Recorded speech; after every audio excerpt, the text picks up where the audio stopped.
So here it is, ladies and gentlemen, the brand new book by William L. Deyos, right here. Pocahontas and KA-OKEE, their early descendants, Indian relatives. There he is, the man, the myth, the legend right there. As you can see, it's a whole lot of information.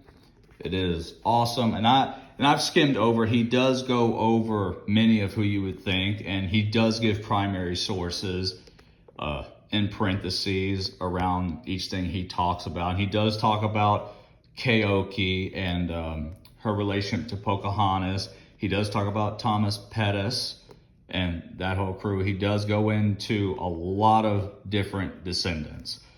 And he does talk about John Rolfe and Pocahontas, and he explains a lot of the oral history, the sacred history, as he calls it, of the different indigenous tribes within this book. I highly recommend it if you're into this. As I said, he does use a whole lot of primary sources.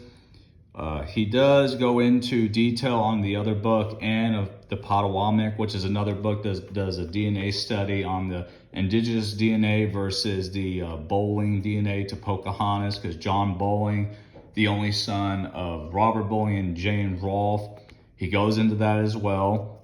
And I posted that on my channel as well. This is a terrific book to add to your collection if you're looking to invest.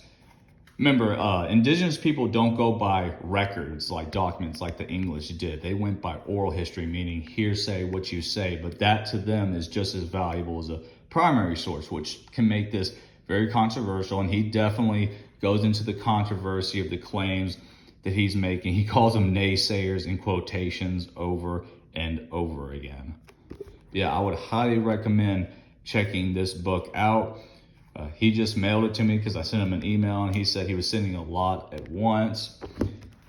See, he's got the endorsements in there, and he signed it, which is awesome. So I got his signature, which makes me even happier, because who doesn't want a signature into it, right?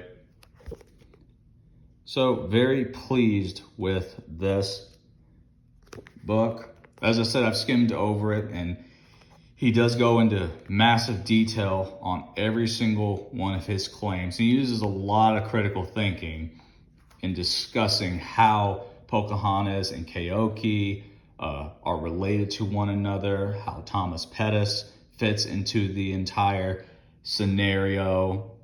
He also uses a lot of things around the idea of how the English and the indigenous were intermixed at the time. So he uses a lot of historical context you wouldn't find in other books, which is super helpful.